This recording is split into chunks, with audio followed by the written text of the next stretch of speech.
Сайн байцгаана уу? 100-ны мэдээ сонины 7 хоногийн таймаа хүрэхэд бэлэн боллоо. Би сэтгүүлч Бэм Хажид. Би сэтгүүлч Баяр Жавхлан байна.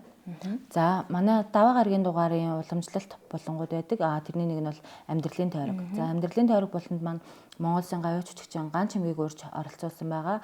Энэ хүний бас одоо амьдралын тойргийг бичихэд бас ямар мэдрэмж сэтгэлөө төрж байв те тэр тухайгаас манай уншигчдад ярьж өгөхгүй те. За бид нар уламжлалсараа даваа гарагийн одоо амьдралын тойрог болонда хэлийн цэргийн дуу бүжгийн чуулгын дуучин Монгол Улсын гавьяа жүжигчин Ган Чимгийг онцлсон. За энэ хүн маань бол одоо зөвхөн дуучнаас гадна сувилагч мэрэгчлээ. За мөн сая энэ 25 оны сая хавар анагаахын шинжилгээ ухааны сургуулийг эмзүүчийн мэрэгчлэр бас төгссөн ийм хүн байгаа.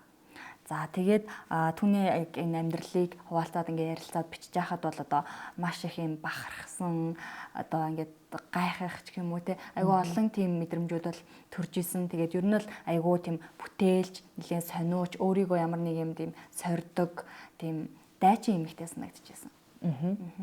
За манай даваа гарагийн дугаарын бас нэгэн одоо тренд болон бол leadership forum болон байдаг.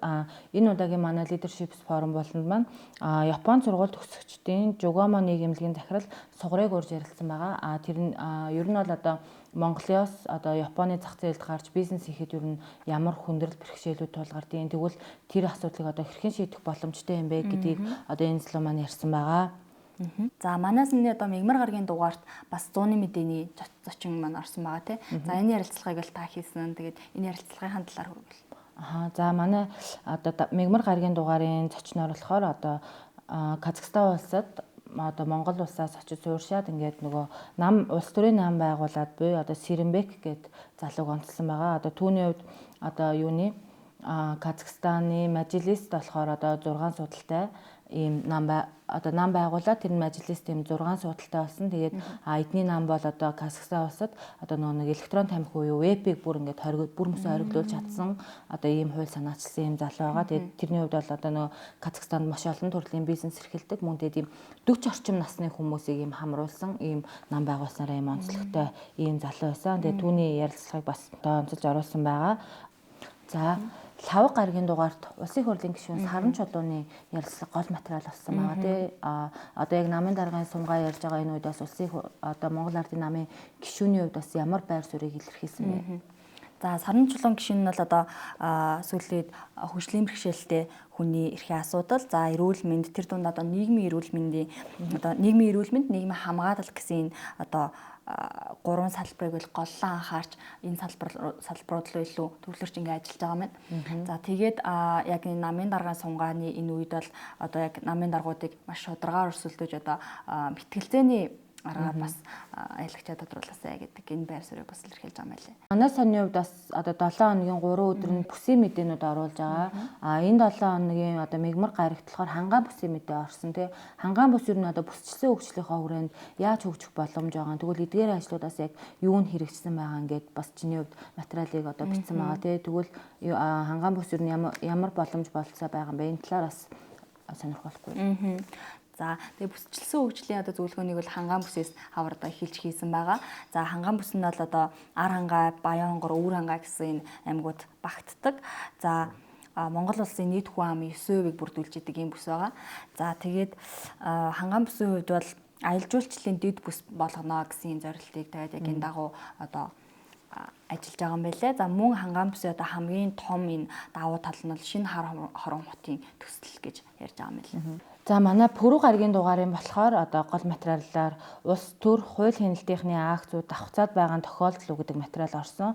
Одоо яг нэг Монгол Ардын намын даргын яг сумгаа явж байгаа тий. Энэ үед яг ингээд нэг авилгатай тэмцэх газраас одоо хүмүүсийг шалгаж баривчлаад байгаа тий. Энэ нь яг одоо энэ Монгол Ардын намын одоо энэ сумгаатай ингээд давхцаад байгаа. Энэ яг тохиолдол юм уу?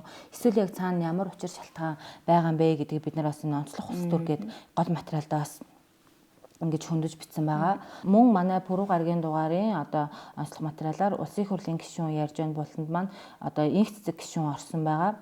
Инх цэцэг гишүүний хувьд бол одоо яг эрчим хүчний салбарт ингээд яг одоо Монгол улстай ажиллаад мөн Австралийн одоо эрчим хүчний салбарт ажиллаад магистр докторийн зэрэг хамгаалаад ингээд ирсэн юм мэрэгчлээ яг одоо салбарын юм боловсруучсан байгаа.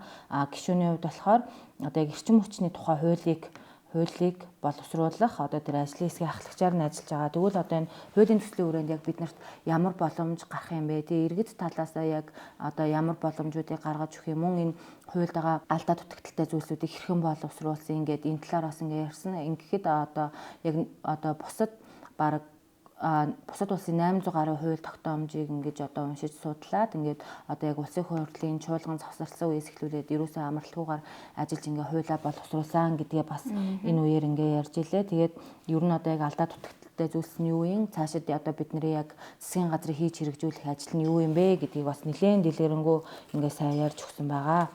За манай Баасан гарагийн дугаард болохоор гол материалаар хөгжил төтлөх хөдөлмөрийн Баатар аваргуудын өргөө Эрдэнэ сумын политехникийн коллеж гээд гол материал орсон байгаа. Эрдэнэ сумын политехникийн коллежийн хувьд одоо 1950 оноос манай улсад одоо үйлдвэрлэл бий болох үеэс эхлээд одоо яг энэ мэрэгжлийн боловсон хүчнийг бэлтгэх зорилгоор ингэж анх байгуулагдаж байсан. Ингэхдээ болохоор газар тариалан мал аж ахуй одоо яг тэр талдаа ингэж түшгэлж байгуулагдаж байсан. Тэгвэл өнөөдөр ч гэсэн одоо 70 жилийн яг өнөөдөр тохиож байна. Тэгээд одоо энэ сургуулиас бол 20 ийм хөдөлмөрийн Баатар 12 гавьяат Монгол Улсын гавьяат тэгээд 300 гаруй аваргууд төрсэн байдаг юм байлээ. Тэгээд ер нь бол одоо яг зөвхөн одоо нөгөө мэрэгжил сургалт үйлдвэрлэлийн төвгээд зөвхөн одоо нөгөө нэг юм боловсрал эзэмшүүлээд явах шигтээд сургуульд элсэн суралцах боломжийг нь олгоод мөн гадаад дотоодд ингээд боловсрал эзэмших ямар боломжууд байна гэдэг бүгдийг ингэж нөгөө нэг одоо яг оюутан сурагчдаа нээж өгдөг. Тэгээд багш сурагчдаа бас чадахжуулдаг ийм бас одоо юм сургууль байгаа. Тэгээд ийм онцлогтой сургууль байгаа. Тэгэхээр одоо энэ сургуулийг ингээд бид нэр онцлоод бас явсан байгаа. Тэгээд 70 жилийн босгон дээрээ бас тэд нэр одоо нэлээ их ажлыг хийж хэрэгжүүлсэн ийм сургууль байгаа. Тэгээд тэд бас өнөөдөр ойгоо ингээд тэмдэглэж байгаа. Баасан гарагийн дугаарын бас нэгэн одоо онцлог материалаар баруун бүсийн мэдээ орсон байгаа. Баруун бүсийн хувьд бол одоо Говь Алтай, Завхан, Увус, Ховд аймаг ордог байгаа. Тэгээд одоо баруун бүсийн тулгуур төв нь бол одоо Ховд аймаг гэж явдаг. Тэгээд Ховд аймгийн цэцэг дарга амар санаагаас бид нэр одоо Казахстанд амар уйсгалан улсын хурлын дарга амар уйсгалан айлчлах үеэр ингээд ярилцлага авсан байгаа.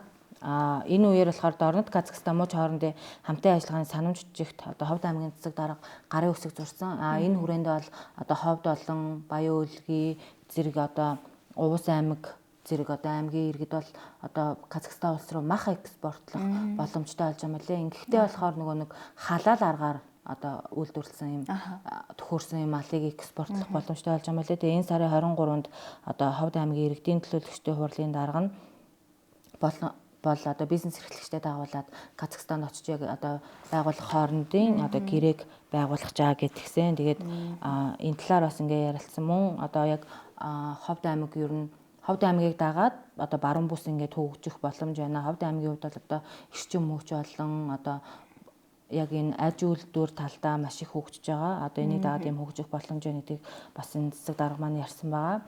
За тэгээд бас одоо нэг энэ баруун бүсийн мэдэн дээр онцлох зүйл нь болохоор нөө эрхэм гишүүдтэйгээ холбогдоорой гэд бид нар яг энэ тойргоос сонгогдсон гишүүдийн нэр утасны дугаарыг ингээд бичдэг байгаа тийм. За ийм материалууд орсон дугаарууд болж өнгөрлөө.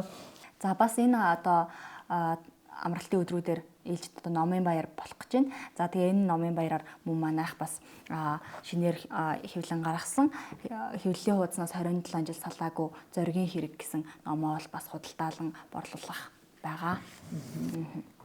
За энэ 7 хоногийн таймаа та бүхэндээ хүргэлээ. За манай 100-ны мэдээ сонирмол олон улсын сэтгүүл зүйн ихтгэцлийн санаачлага бүхий GTI сертификаттай Монголын анхны хэвлэл гэдгээрээ бас онцлог даваа талтай байгаа. За ингээд дараагийн таймаараа эргүүлцээ.